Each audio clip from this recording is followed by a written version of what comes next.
Bismillahirrahmanirrahim.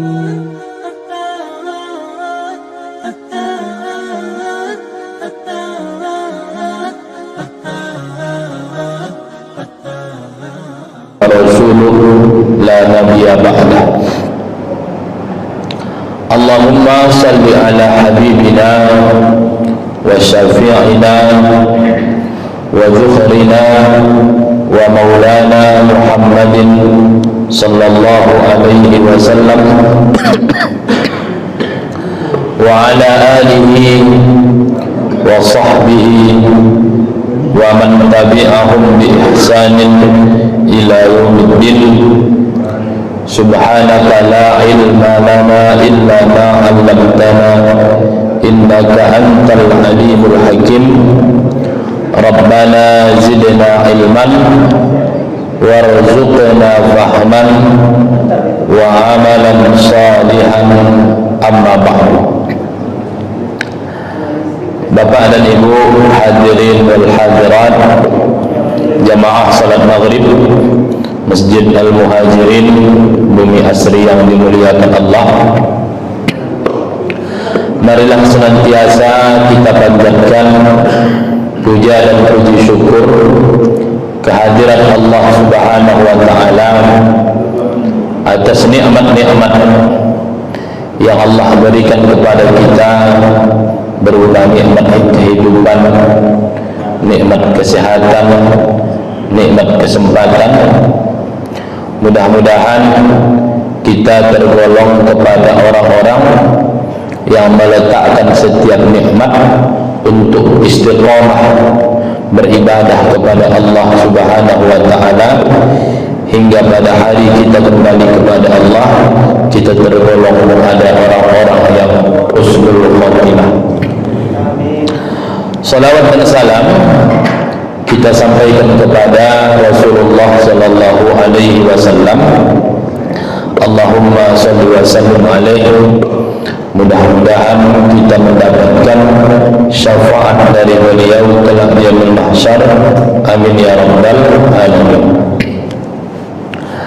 Bapak dan Ibu yang dimuliakan Allah Subhanahu wa taala, pada pembahasan sebelumnya kita membincangkan tentang malaikat Jibril alaihissalam.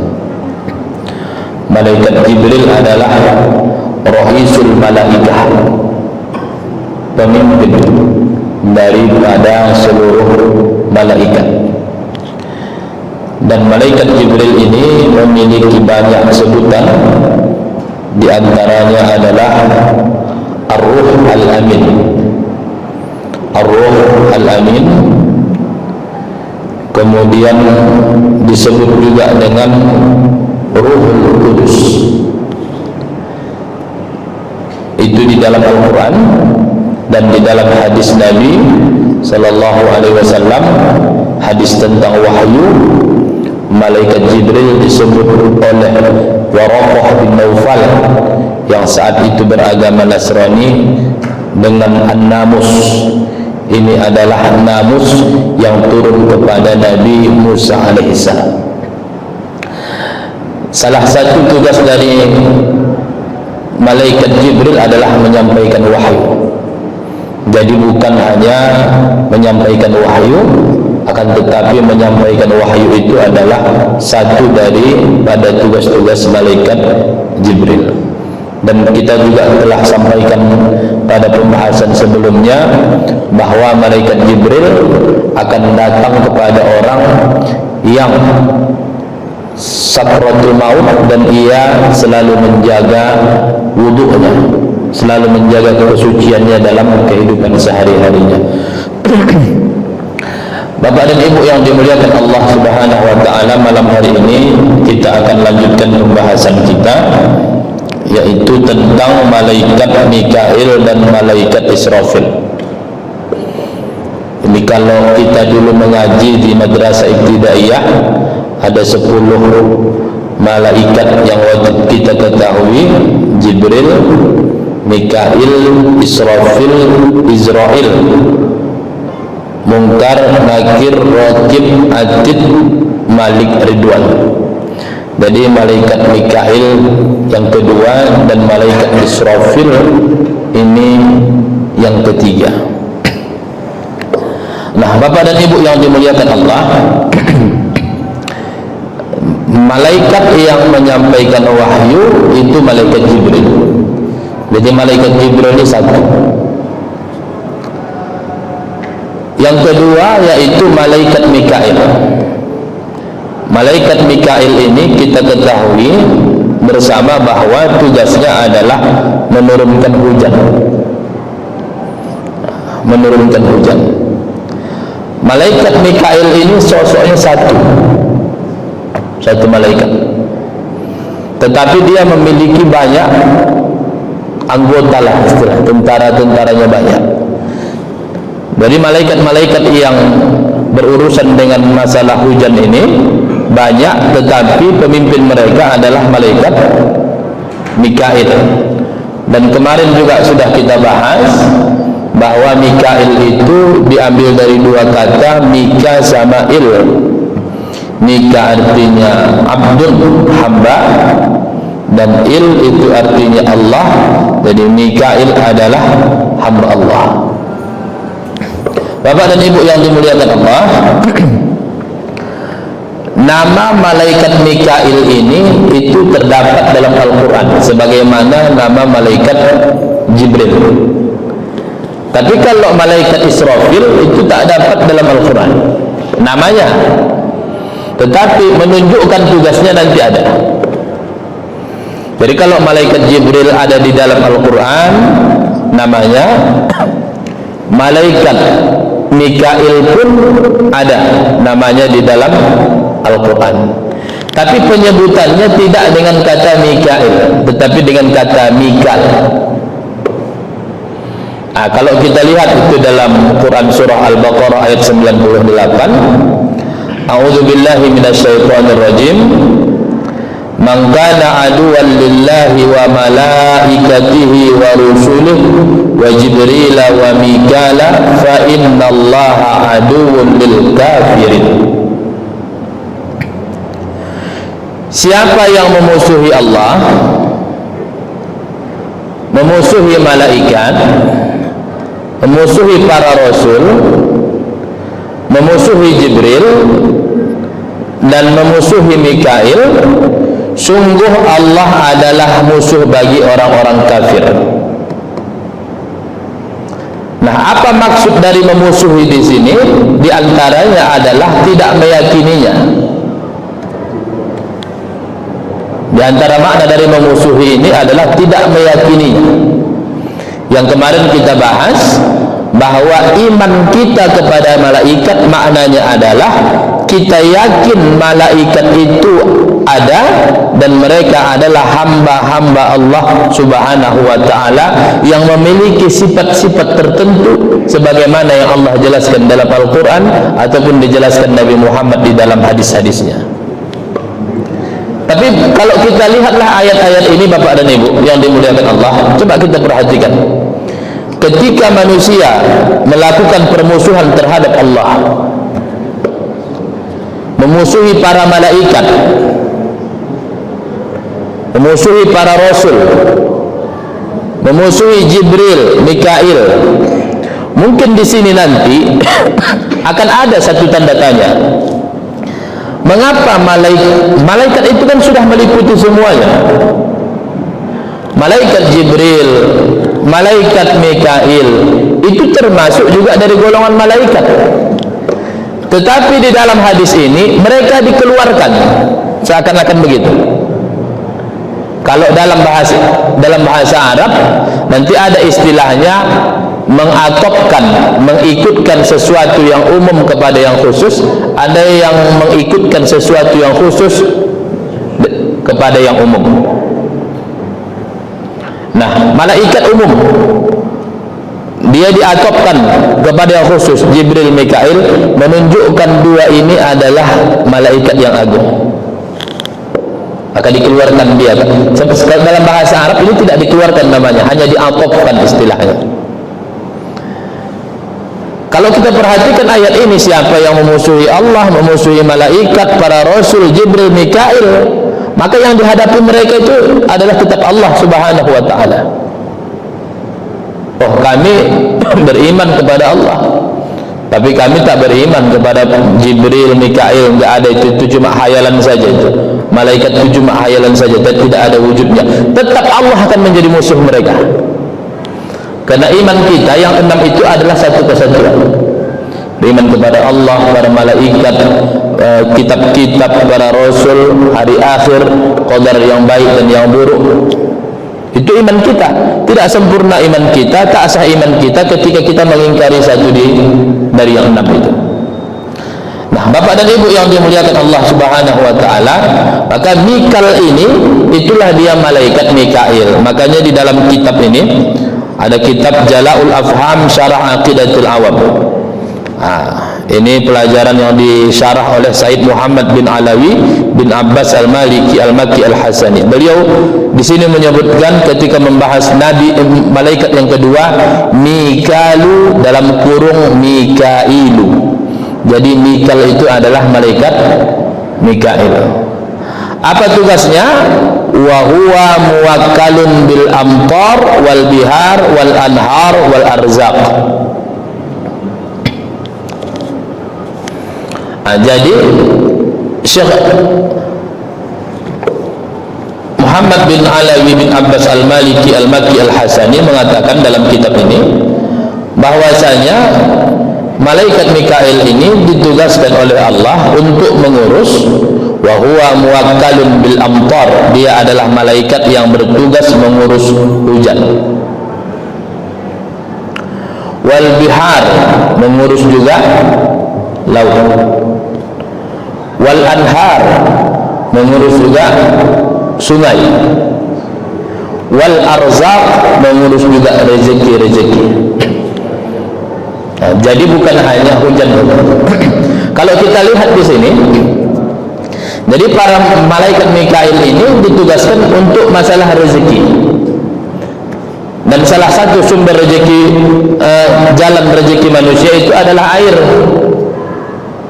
Wa ja'alna minal ma'i kulla syai'in hayy. Dan kami jadikan dari air segala sesuatu itu hidup. Kalau tidak ada air, maka sumber air kita ini ada yang disebut dengan air hujan, ada air laut, ada air sungai, dan kemudian ditutup dengan malaikat Mikail juga ditugaskan untuk terkait dengan masalah rezeki. Bapak dan Ibu yang dimuliakan Allah Subhanahu wa taala, maka turunnya hujan itu sudah diatur oleh malaikat Mikail. Itu sudah diatur. Makanya ketika kita lah misalnya ada menggali sumur, udah diambil berapa tempat, belum dapat juga airnya, berarti belum kita disampaikan malaikat Mikail kepada kita air itu. Tapi ada orang sekali gali sudah ada. Maka saya teringat dengan kisahnya Siti Hajar bersama anaknya Nabi Ismail alaihissalam ketika dia sibuk untuk mencari air, berlari dari bukit Sofa ke bukit Marwah. Itulah ikhtiar manusia. Kita diperintahkan Allah untuk berikhtiar, sedangkan hasilnya itu adalah keputusan Allah. Maka ternyata air itu dikeluarkan itu dari hentakan kaki Nabi Sulaiman yang masih bayi saat itu. Itulah yang sekarang kita kenal dengan air Zam-Zam. Itu yang kita kenal dengan air Zam-Zam. Maka dalam kitab At-Taqrir wal Asadidah, Bapak dan Ibu, ini kalau saya tak lupa ini, air Zam-Zam itu adalah air yang paling mulia. sehingga ada satu fadilah meminum air zam-zam, ma'u zam-zam lima syuriba lahu. Air zam-zam itu tergantung dengan apa kita niatkan meminumnya. Maka banyak para ulama kita kalau minum air zam-zam itu banyak permintaan mereka. Ulama ketika minum mereka berdoa, ya Allah sampaikanlah aku ke derajat si fulan, sampaikanlah aku ke derajat si fulan. Cuma dalam kitab At-Taqrirul As-Sadidah itu ada air yang lebih mulia lagi daripada air zam-zam, yaitu air yang pernah keluar dari jari-jari Nabi Muhammad sallallahu alaihi wasallam. Air yang keluar dari jari-jari Nabi Muhammad sallallahu alaihi wasallam. Jadi segala urusan air yang merupakan jalan kehidupan manusia itu diaturkan oleh malaikat Mikail. Tentunya itu berdasarkan perintah dari Allah Subhanahu wa taala.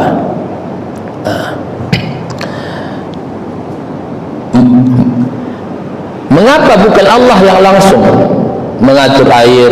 Kenapa harus ditugaskan malaikat Jibril, malaikat Mikail? Bukan karena Allah membutuhkan malaikat Mikail untuk menurunkan hujan, bukan. Karena kalau kita katakan bahwasanya Allah membutuhkan malaikat Mikail untuk menurunkan hujan, berarti Allah membutuhkan, dan membutuhkan itu mustahil bagi Allah. Karena salah satu sifat Allah adalah qiyamuhu binafsihi. Maka ketika Allah menjadikan malaikat Mikail untuk menurunkan hujan, menurunkan rezeki, mengatur yang terkait dengan air, maka semua itu dikarenakan ada hikmah yang ingin diberikan Allah agar diketahui manusia. Jadi bukan ketergantungan Allah kepada malaikat Mikail, tapi ada hikmah di balik itu semua. Makanya Bapak dan Ibu yang dimuliakan Allah, kalau kita kaji ilmu tauhidnya, Allah itu berbuat tidak melalui sebab. Maka ketika kita selalu mengartikan wa ma khalaqtul jinna wal insa illa liya'budun, tidaklah aku ciptakan jin dan manusia kecuali untuk menyembahku, ada kata untuk, jadi seakan-akan ada maksud dari penciptaan itu. Tapi kalau kita lihat kepada buku-buku ulama kita, itu selalu dimaksudkan dengan untuk itu adalah hikmah. Bahkan Allah ciptakan jin dan manusia, hikmahnya adalah manusia itu beribadah kepada Allah Subhanahu wa taala. Nah, karena air ini adalah sesuatu hal yang sangat penting di dalam kehidupan manusia, sampai dulu negeri Mesir itu pernah sungai Nil itu kering, Bapak. Udah kering sungai Nil di Mesir, itu dari mana lagi sumber mereka itu? Orang Mesir itu Bapak dan Ibu semuanya dari air Nil. Air minumnya itu air Nil. Kalau itu sudah kering, makanya dulu pernah diriwayatkan itu pernah kering, diadukanlah kepada Umar bin Khattab. Udah Umar bin Khattab, itulah karamah itu, menuliskan surat untuk dibacakan di sungai Nil sana. Udah sungai Nilnya mengalir airnya. Nah, itu salah satu karamahnya sahabat Nabi Umar bin Khattab. Jadi malaikat Jibril menyampaikan wahyu, kemudian malaikat Mikail untuk urusan rezeki. Nah, maka Bapak dan Ibu yang dimuliakan Allah, maka rezeki kita tidak akan pernah tertukar. Nah, rezeki kita tidak akan pernah tertukar. Tetapi ketika orang lain mengambil rezeki orang lain, bisa, maka itulah nanti ada hukuman yang besar, potong tangan dan lain sebagainya. Nah, Bapak dan Ibu yang dimuliakan Allah, baru kedua malaikat Israfil. Malaikat Israfil ini sebagaimana yang saya sampaikan tadi, namanya Israfil itu tidak terdapat dalam Al-Quran. Lalu dari mana kita mendapatkan nama Israfil ini? Ada dalam hadis Nabi Sallallahu Alaihi Wasallam. Tadi saya mencoba untuk menceknya langsung di dalam kitab hadis, adalah di dalam kitab Sunan An-Nasai. Di dalam Sunan An-Nasai hadisnya sahih dari Aisyah radhiyallahu anha bahwasanya Nabi Muhammad sallallahu alaihi wasallam pernah berdoa, Ini doanya Nabi Muhammad sallallahu alaihi wasallam, Bapak dan Ibu. Tentunya doa ini bisa kita contoh. Apa kata Nabi Muhammad sallallahu alaihi wasallam? Ya Rabb Jibril wa Mikala, wahai Tuhan Jibril dan Tuhan Mikail, wa Rabb Israfil, dan Tuhan malaikat Israfil. Nah, jadi doa ini terdapat dalam kitab Sunan An-Nasai. Hadisnya hadis sahih, diceritakan oleh Aisyah radhiyallahu anha, doa Nabi Muhammad sallallahu alaihi wasallam. Ya Jibril wa Mikal, wahai ya Rabb Jibril wa Mikal, wahai Tuhan malaikat Jibril dan malaikat Mikail, wa Rabb Israfil, disebutkan namanya dengan jelas Bapak dan Ibu, hadis sahih. Wa Rabb Israfil, dan Tuhan malaikat Israfil. Inni a'udzu bika, sesungguhnya aku, kata Nabi Muhammad, meminta perlindungan kepadamu ya Allah. Ya Allah, Tuhannya malaikat Jibril, Tuhannya malaikat Mikail, Tuhannya malaikat Israfil. Inni a'udzu bika, sesungguhnya aku berlindung kepadamu, min harri an-nar wa min azabil qabr, dari panasnya api neraka dan dari azab kubur. Bapak dan Ibu, Nabi Muhammad itu dialah pemegang kunci surga. Dia tak akan merasakan panasnya api neraka. Jangankan dia, ada umat Nabi Muhammad yang tidak merasakan fitnah kubur, apalagi beliau. Tapi beliau tetap berdoa seperti itu. Artinya doa itu diajarkan Nabi untuk kita. Kalau Nabi tidak akan merasakan panasnya api neraka, azab kubur tidak akan merasakan. Maka ketika Nabi Muhammad berdoa seperti itu, maka doa itu sebenarnya pelajaran untuk kita amalkan. Jadi kalau bahasanya mudah sekali Bapak dan Ibu untuk menghafalnya. Ya Rabb Jibril wa Mikala, wa ya Rabb Israfil, inni a'udzu bika min harrin nari wa min azabil qabr. Wahai Tuhan Jibril, Tuhan Mikail, Tuhan Israfil, sesungguhnya aku berlindung kepadamu dari panasnya api neraka dan seramnya fitnah kubur. Nah, itu yang diajarkan oleh Nabi Muhammad sallallahu alaihi wasallam.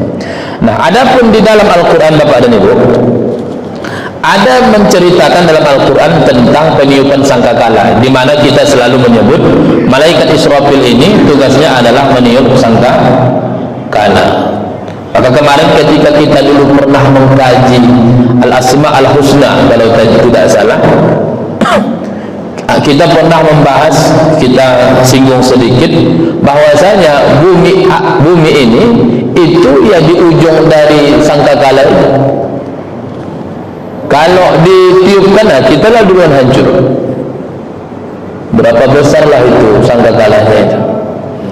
Nah, di dalam Al-Quran, Quran Surah Zumar ayat 68, Allah Ta'ala berfirman, wa nufikha fis suri fasa'iqa man fis samawati wa man fil ardh illa man syaa Allah thumma nufikha fihi ukhra fa idahum qiyamun yanzurun.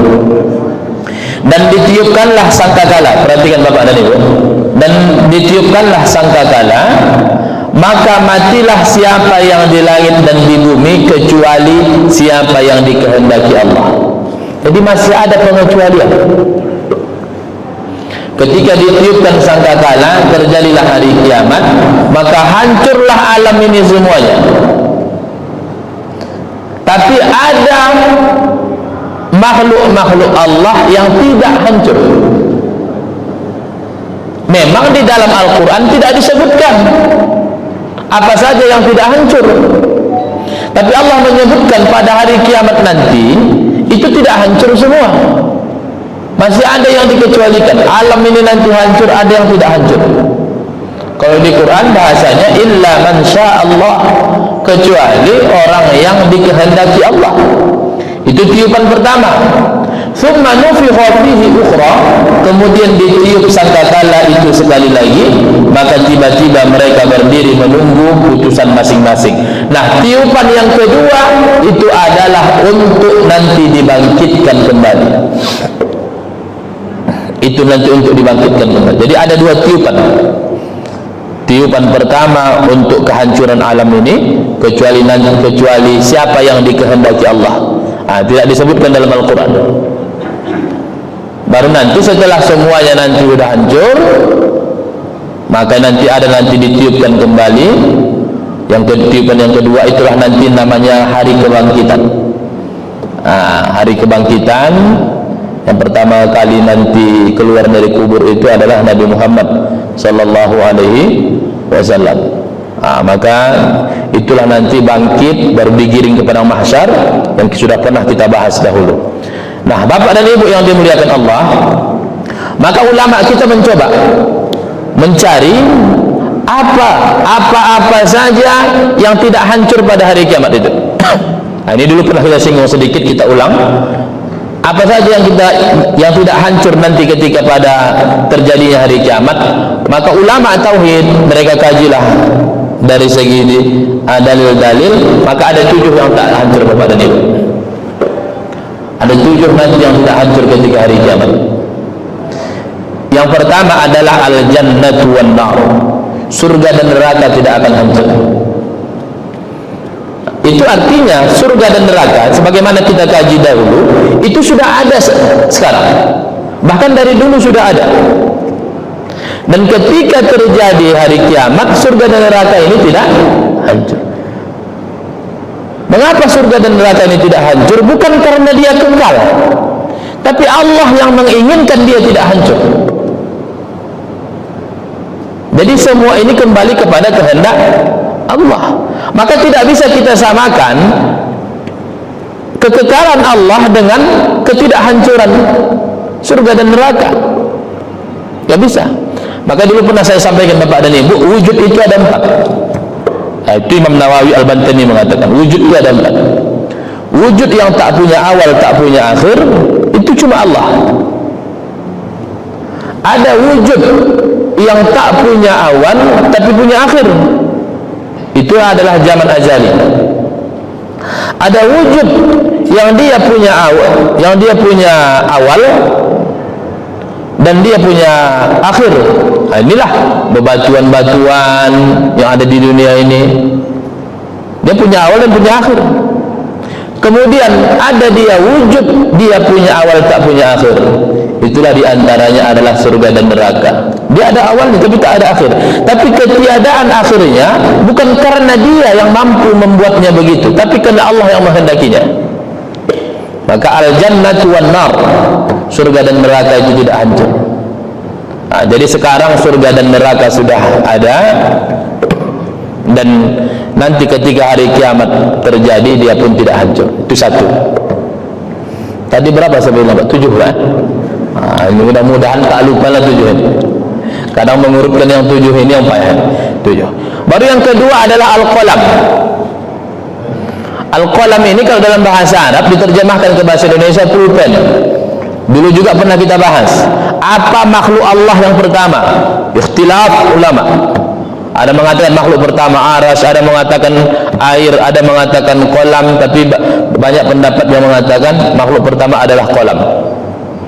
Itulah yang nanti diperintahkan Allah untuk menuliskan perjalanan hidup manusia ini.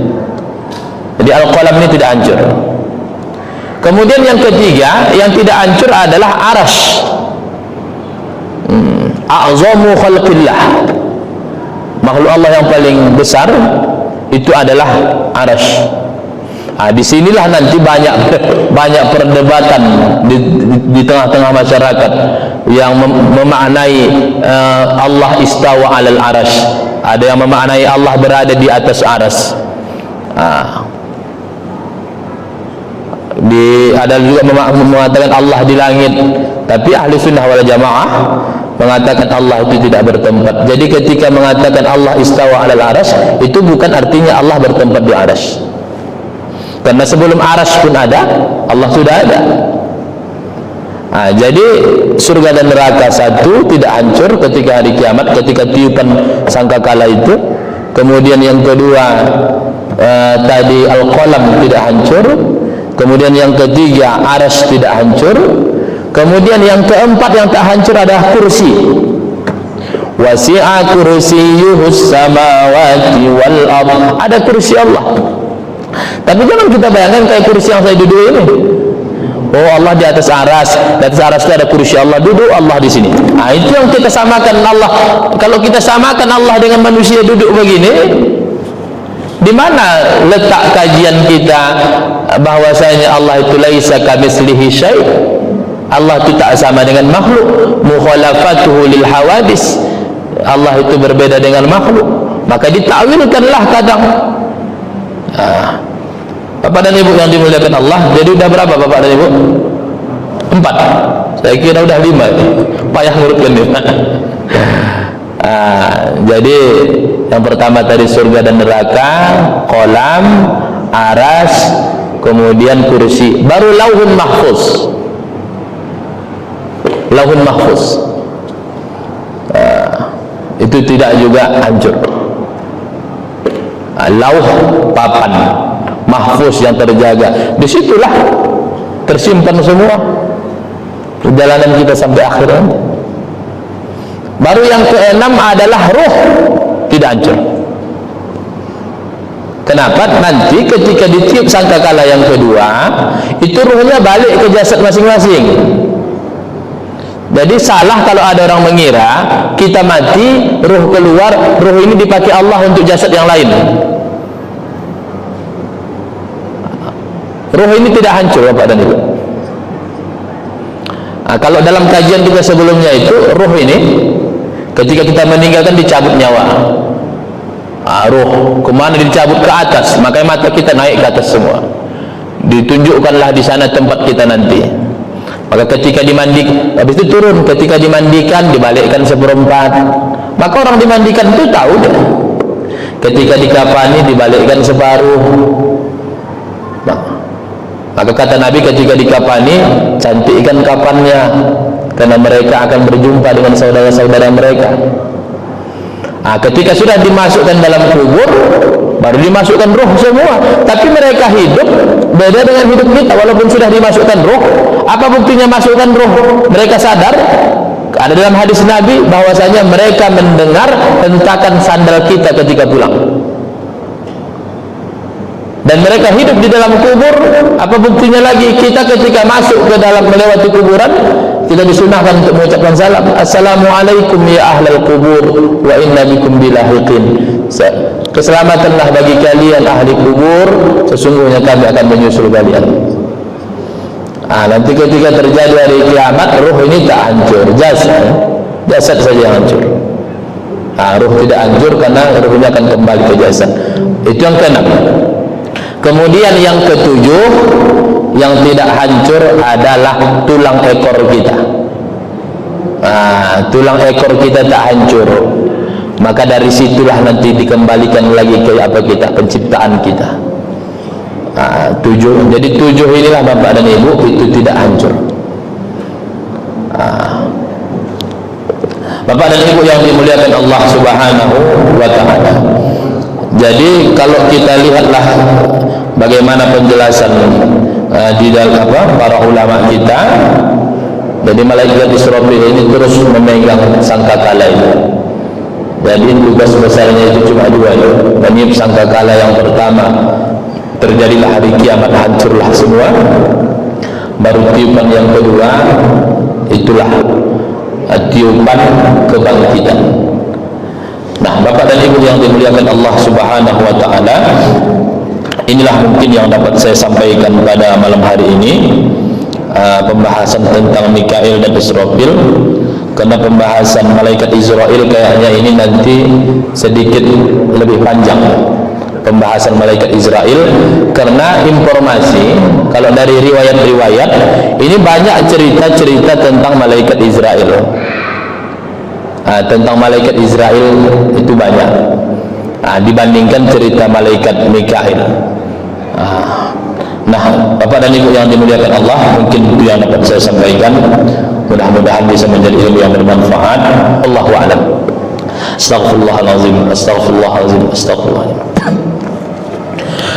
Alhamdulillahi Rabbil Alamin, wassalatu wassalamu ala ashrafil anbiya'i wal mursalin wa ala alihi wa sahbihi ajma'in. Allahumma ighfir lana dhunubana wa dhunuba walidina warhamhum kama rabbawna shighara, wa li jami'il muslimina wal muslimat wal mu'minina wal mu'minat al ahya'i منهم والأموات إنك سميع قريب مجيب الدعوات ويا قاضي الحاجات. اللهم اجعل جمعنا هذا جمعا مرحوما وتفرقنا من بعده تفرقا معصوما. ربنا آتنا في الدنيا حسنة وفي الآخرة حسنة وقنا عذاب النار. وصلى الله على سيدنا محمد وعلى آله وصحبه أجمعين والحمد لله رب العالمين. والسلام عليكم ورحمة الله وبركاته.